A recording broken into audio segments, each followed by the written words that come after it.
네, 오늘 주어진 말씀이 또 우리에게 힘과 능력이 되어지길 축복합니다. 흉년을 피해 유다 베들레헴에서 모압 지방으로 떠났던 나오미의 가족은 이제 구성원이 바뀌게 되었습니다. 함께 나왔던 남편과 두 아들은 죽었고 나오미와 이제 그곳에서 모압 지방에서 만났던 모압 여인 두 며느리만 남아 있습니다. 6절에서 그들은 이제 하나님의 돌보심 소식을 들었고 모압 지방에서 이제 다시 유다 땅으로 돌아가려고 합니다. 근데 그때 나오미의 권유로 오르바는 자기의 곳으로 갔지만 룻은 나오미를 따라갑니다. 16절과 17절을 보면 룻이 언급한 곳이 세 가지로 나타나게 되는데요. 나오미가 가는 곳, 머무는 곳, 죽는 곳 이렇게 나와 있습니다. 그곳에 함께 갈 것이다. 그리고 죽는 것 외에는 그 어머니와 헤어짐이 없을 것이다 라고 이렇게 말하고 있습니다. 이 모든 곳, 나오미가 가고 머물고 죽는 곳, 이것은 현재로부터 마지막까지의 그의 삶 전체를 의미합니다.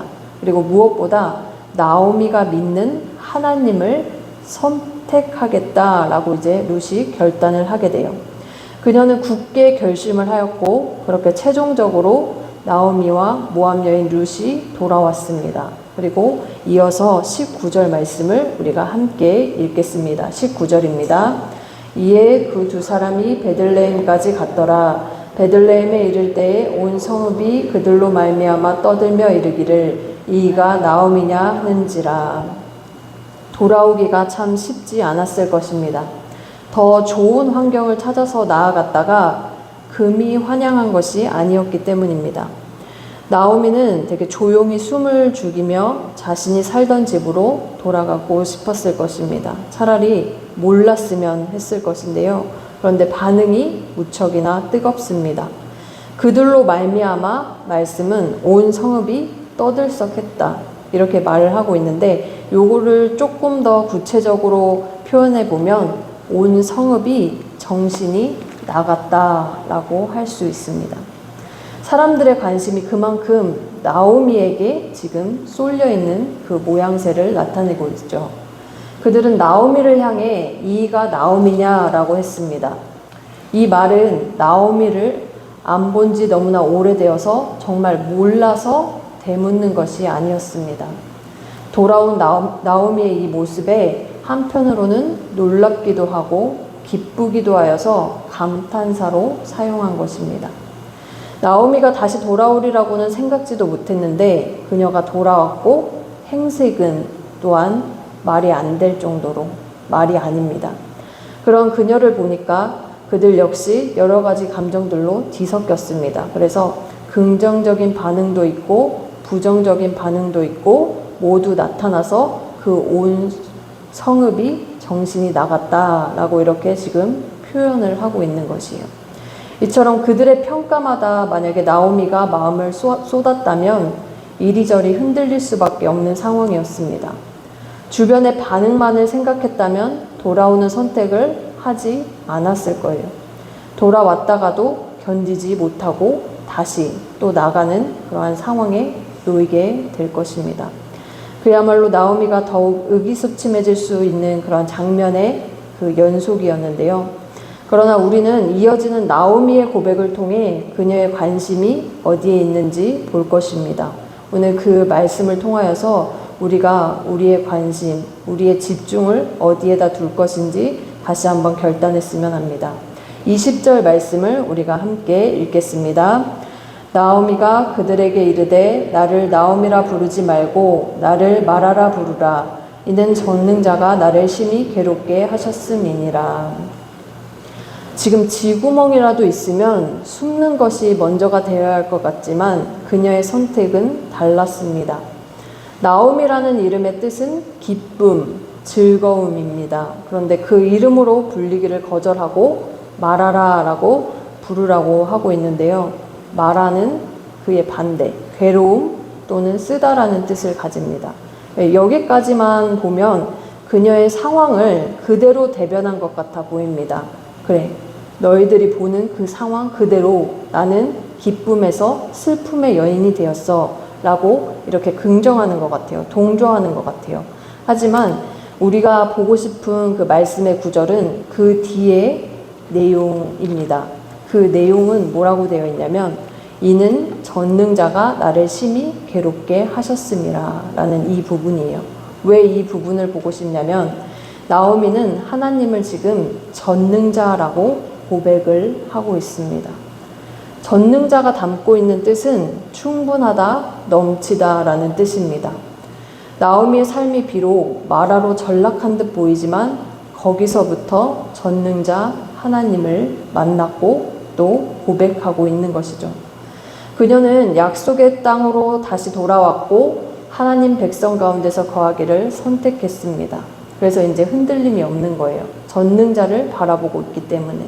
그의 관심은 주변의 어떠한 시선과 판단과 평가 그런 것이 아니라 전능자 대신 하나님께서 자신을 주관한다라는 것을 이제는 알고 고백하고 있기 때문에 그것에 대해 흔들림이 없습니다. 그녀의 고백은 하나님을 원망하는 것이 아닌 자신의 삶의 진짜 주인을 선포한 것입니다. 룻기의 배경은 1장 1절에서 나오듯이 사사들이 치리하던 때라고 합니다.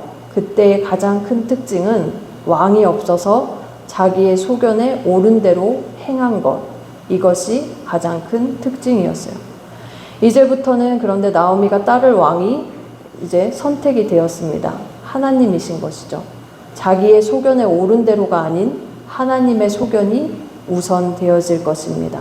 이렇게 다시 유다 땅으로 돌아왔다라는 것, 다시 한번 그 삶을 살아가겠다는 것, 하나님의 그 소견대로 따르기를 요청하는 그러한 삶의 모양입니다. 말씀은 우리에게 이것을 보여주고자 합니다. 땅의 흉년과는 비교도 되지 않을 인생의 흉년이 무엇인지를요. 21절 말씀을 우리가 또 함께 읽겠습니다. 21절입니다. 내가 풍족하게 나갔더니 여호와께서 내게 비어 돌아오게 하셨느니라. 여호와께서 나를 징벌하셨고 전능자가 나를 괴롭게 하셨거늘 너희가 어찌 나를 나옴이라 부르느냐 하니라. 하나님이 없는 풍족함으로 나아갔던 나오미의 가족이었지만 하나님이 계신 충분함으로 돌아왔습니다. 흉년의 단비는 절대적으로 하나님이 되셔야 합니다. 그분으로 인해 쩍쩍 갈라져 있던, 그렇게 메말라 있던 곳이 살아나게 되는 것이죠. 왕 대신 하나님께서 나오미와 룻을 유다 땅으로 돌아오게 하셨습니다. 그의 고백에서 이 돌아옴이 하나님께서 우리를 돌아오게 하셨다라는 그 고백을 담고 있어요. 그들은 그곳에서 하나님의 역사로 다시 시작할 것입니다. 22절 말씀을 우리가 또 함께 읽겠습니다. 나오미가 모압 지방에서 그의 며느리 모압 여인 룻과 함께 돌아왔는데 그들이 보리 추수 시작할 때에 베들레헴에 이르렀더라. 아멘. 1절에 사사가 치리하던 때가 이제 22절에 와서는 보리 추수 시작할 때로 바뀌었습니다. 추수를 할 수 있다는 것은 결실을 이제 기대해도 좋다는 것이죠. 말씀으로 인생의 흉년이 무엇인지 깨닫기를 원합니다. 하나님께서 우리의 왕이 되지 못하실 때, 그때가 가장 큰 인생의 흉년입니다. 하나님께서 우리 삶의 전능자가 되시기를 축복합니다. 그분으로 충분한 그리고 넘치는 인생을 살아가야 합니다. 나오미 인생의 왕이 바뀌자 거기서부터 새로운 결실을 기대하게 되었습니다. 나오미의 선택과 함께한 모압 여인 룻 역시 새로운 소망으로 나아갈 수 있게 되었습니다. 우리 또한 오늘 인생을 주관하시는 전능자 하나님께로 나아가길 원합니다. 하나님으로 인해 인생의 흉년을 걷어내고 진정한 인생의 풍년을 맞이하길 원합니다. 이제부터는 하나님의 소견이 인생의 우선이 되어 생명길을 걷는 우리 모두 되길 기도합니다. 하나님이 나의 왕이 되십니다. 하나님이 나의 전능자가 되십니다.